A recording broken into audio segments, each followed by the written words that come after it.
안녕하십니까. 이번 영상은 아이라인 파지법에 대한 영상입니다. 이제 막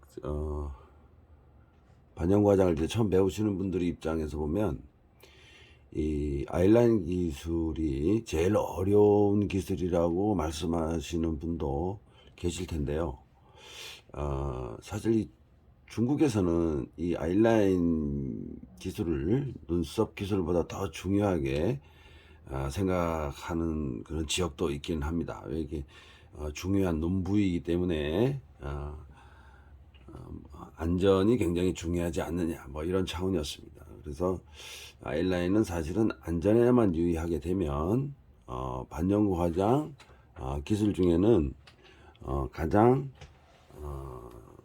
좀 쉬운 기술 중에 하나다 이렇게 제가 이제 말씀을 드려봅니다. 아이라인 기술보다 조금 더 쉬운 게 사실은 그 수지기법 뭐 같은 그런 기술인데요. 비교적 이제 그렇게 많이 어려운 기술은 사실은 아닙니다. 아이라인 시술은 이렇게 이제 머신으로 하는 것이 완전 정답이죠. 앞선 영상에서도 수지기법으로 아이라인이 하는 경우도 있다라고 말씀을 드렸습니다만은 수지기법으로 아이라인 시술이 안 되는 건 아니에요. 됩니다. 하지만 아이라인 윙이나 이 꼬리 부분이나 내양각 시술, 이쪽이 내양각이죠. 내양각 시술을 할 때 머신으로 하는 것보다 그 퀄리티가 좋게 나오지 않는다고 이제 말씀을 드렸습니다. 그래서 머신으로 하는 게 정답이다. 자, 본론으로 들어가기 전에 저 구독과 좋아요 좀 한번 눌러 주시고요. 자, 그럼 아이라인 이 파지법이라 하는 것은 도대체 뭐냐? 자, 파지법은 바로 이 시술하지 않는 손, 이 손을 어떻게 잡느냐 하는 것을 파지법이라고 이제 부르는데요. 그럼 이 아이라인을 시술할 때 그냥 잡으면 되지, 뭘 그렇게 특별하게 잡는 방법이 있는가? 그럼 또 이걸 어떻게 잡는가? 하는 부분이에요. 파지법은 사실은 특별하게 잡는 방법이 있기 때문에 파지법이라는 용어가 나온 것이죠. 그냥 아무렇게나 뭐 이렇게 잡고 하면 이걸 파지법이라고 하지는 않습니다. 파지법은 뭔가 좀 다르게 잡는다는 거예요. 자, 파지법은 엠보 선기법. 자, 우리가 여기 이제 엠보 선으로 이렇게 눈썹 패드를 또 조금 놓거나 사람한테 할 때 이 엠보 선기법이 파지법이 가장 어렵고, 그 다른 부분은 사실은 파지법이 조금은 쉽긴 합니다. 일반적으로 엠보 눈썹을 할 때, 이 엠보 눈썹을 할 때 파지법을 엠보 눈썹을 할 때 이 파지법을 만약에 뭐 이렇게 잡는다. 보통 이렇게 많이 잡죠. 이렇게 잡으시는 기술자분들이, 또 이렇게 배우신 분들이 통상 아이라인에도 이렇게 가요. 이렇게 잡으신 분들이 아이라인 이렇게 갑니다. 파지법이 똑같은 줄 알고. 또는 뭐 약간 요렇게 잡던가 이렇게. 그런데 이렇게 잡으면은 이게 뭐 좀 눈두덩을 누르게 되기 때문에 특별한 파지법이 있습니다. 저 같은 경우에는 엠보 눈썹 성기법에서 파지법은 그 핑거 파지법과 너클 파지법을 구사하고 있는데, 이것은 이 손가락을 이용한 핑거 파지법과 손가락을 이용하지 않는 너클 파지법을 사용을 해서 눈썹이 각 부위별로 잡는 방법을 말합니다. 아이라인을 시술할 때는 핑거 파지법을 주로 사용을 합니다. 너클은 사용을 잘 안 해요. 핑거를 주로 사용을 합니다. 자, 아이라인이 이렇게 있습니다. 자, 아이라인이 이렇게 있어요. 그러면 아이라인을 시술할 때는 이렇게 눈을 뜨고 시술하지 않습니다. 이렇게 일회용 패드를 제가 이렇게 끼워 놨는데, 이 보면은 눈을 감고 있는 모양입니다. 이 상태에서 시술을 하게 됩니다. 아이라인은 물론 눈을 뜨고 시술하는 방법도 있어요. 뭐 눈물을 많이 흘리거나 뭐 이러신 분들은 눈을 뜨고도 시술을 하기도 합니다. 하지만 99.99%가 눈을 이렇게 감고 시술을 하게 된다 이 말씀입니다. 자, 여기서 파지를 하기 위해서, 내가 잡기 위해서 매우 중요한, 엄청 중요한 것이 있습니다. 자, 파지법 하기 전에 반드시 해야 될 거. 그것은 뭐냐? 바로 고객과의 시술에 대한 믿음입니다. 즉, 다시 말씀드려서, 자, 아이라인 시술 공간이 요만큼 됩니다. 요만큼 되는데, 고객은, 기계 소리가 이렇게 나고, 자기 눈을 누가 이렇게 잡으려고 하면은 눈을 꼭 감으려고 하는 경향이 많습니다. 좀 상스러운 말로 쫄고 있는 거죠. 고객이 쫄아서 겁나니까 자기 눈에 힘을 주고 있는 거야. 꽉 감고 있는다는 거죠. 그래서 이렇게 꽉 감고 있으신 고객분들은 한마디로 말씀을 드리면 나는 너를 못 믿겠다. 나는 너 기술을 못 믿겠다. 이런 뜻입니다. 그러면 고객님은 어떻게 하고 있어야지 정상이냐? 고객의 시선이 굉장히 중요합니다. 시선이. 자, 고객은 이렇게 누워 있습니다. 근데 고객이 눈을 감고 있는데 뭐가 시선이 중요하냐?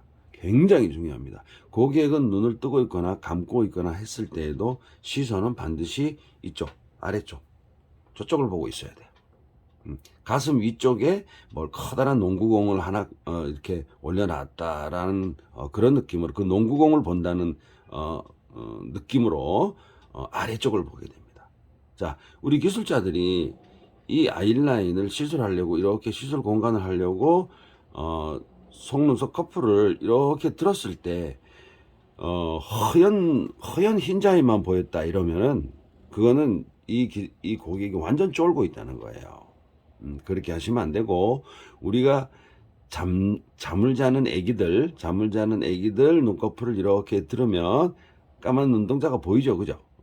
그렇게 하는 게 정상적으로 고객이 시선 처리를 잘 하고 있다, 이렇게 알고 있으시면은 됩니다.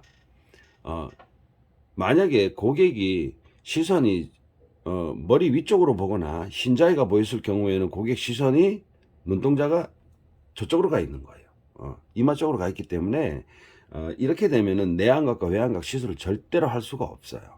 그래서 시선을 아래쪽으로 보고 있어야지 시술 공간 확보가 확실하게 돼서 기술자가 시술을 자유롭게 할 수 있는 기초 제공을 해주기 때문에 시술 전에 고객분에게 시술에 대한 믿음을 주는 것이 굉장히 중요하다고 할 수 있습니다. 고객분이 시선 처리가 되지 않으면 아무리 좋은 파지법을 써도 시술 공간이 확보가 될 수 없습니다. 자, 그럼 아까 눈썹을 이렇게 잡으시는 분들이, 이렇게 엄지와 검지를 잡으시는 분들이 아이라인도 엄지와 검지로 잡는다. 자, 이렇게 제가 이제 말씀을 드렸는데요. 일반적으로 저 같은 경우는 이 엄지와 검지를 이용하지 않고 검지와 장지를 이용합니다. 검지와 장지를 이용을 하게 되면 좀 더 세밀한 파지법이 될 수 있습니다. 이것을 핑거 파지법이라고 말씀을 드렸어요. 자, 어떻게 잡느냐? 이 손바닥을 이마 부분에 감싸 쥐듯이 이렇게 대고 안정감 있게 대고, 그 다음에 검지와 장지를 이용해서 눈꺼풀에 갖다 댑니다. 눈꺼풀 윗부분에 갖다 대고 살짝 들어줍니다. 살짝 들어주고 살짝 누르게 되면 시술 공간이 확보가 자연스럽게 됩니다. 자, 이때 고객은 시선 처리가 아래쪽으로 가 있어야 된다. 근데 살짝 들었는데 안 들리려고 하면은 파지할 생각을 하지 말으셔야 돼요. 고객부터 안정을 시켜놓고 파지가 들어가야 된다. 이런 말씀을 드립니다. 왜 이런 파지를 쓰느냐? 자, 한번 기계는 당길 때 색소가 들어간다라고 말씀드렸습니다. 자, 기계가 만약에 이렇게 당기고 있어요. 자, 이렇게 지금 당기고 있는데, 이렇게 당길 때 약 한 2mm, 3mm 정도? 2mm, 3mm 정도 들어간다고 제가 이제 생각을 합니다만은, 이렇게 당길 때만 스윙 동작을 하기 때문에 검지와 장지, 자, 이렇게 해서 또 조금 옮겨갑니다. 또 조금 옮겨갑니다. 이렇게 구간을 나누어서 시술을 해야 되는 경우이기 때문에 이렇게 검지와 장지를 이용해서 옮겨가면서 이렇게 시술을 하고 텐션도 주기도 하고 이렇게 시술해 나가는 파지법을 사용을 한다 이겁니다. 자, 또 하나의 중요한 것은 뭐 파지법을 설명하는 시간인데 여기 기계가 나왔으니까 잠깐 이제 설명을 드릴 건데요. 자, 이렇게 누워 있으면 자, 보통은 이렇게 누워 있겠죠. 자, 보통은 이렇게 누워 있습니다. 그러면은 자, 이렇게 내안각 시술을 할 때는 고객의 얼굴이 이게 맞습니다만은 점점 이쪽으로 이제 시술이 돼 가겠죠. 여기는 나중에 시술하고 내안각, 외안각은 나중에 시술하고 이 프리존에서 자, 그러면은 이렇게 높이죠. 자, 이 얘기는 무슨 얘기냐면 니들과 고객의 시술 부위, 직접 니들이 닿는 부위는 평평해야 됩니다. 그러니까 결국 뭐 좀 심하게 얘기하면 니들의 각도와 고객이 닿는 부분의 각도가 수평이 돼야 된다. 이 수평이 아니고 이렇게 돼야 되는데 시술 부위가 경사져 있으면 안 된다고 말씀을 드리고 있습니다. 자, 만약에 이게 무슨 뜻이냐? 이렇게 돼 있는데 고객의 얼굴을 돌리지 않고 이쪽 부위, 꼬리 쪽 부분을 시술하지 않는다 이 뜻입니다. 반드시 이렇게 수평 처리를 해놓고 기회를 되는 것을 말씀을 드리고 있습니다. 자, 아이라인에서도 사실은 설명할 게 좀 굉장히 많습니다만은 영상을 너무 이제 뭐 1시간씩 막 이렇게 끄는 것은 사실은 좋지 않다고 생각을 하기 때문에 다음 영상에서는 제가 이 아이라인의 마취를 어떻게 하고 그 다음에 절대 라인을 어떻게 찾고 아이라인 시술할 때 절대적으로 하면 안 되는 거. 여러분들 점막 아이라인 많이 옛날부터 불러왔습니다. 근데 점막 아이라인이 어디까지가 점막이고 시술이 가능한 점막이 어디까지고 시술이 불가능한 거는 어디까지고 이런 영상을 한번 준비해 보도록 하겠습니다. 구독과 좋아요 꼭 좀 부탁드리겠습니다. 감사합니다.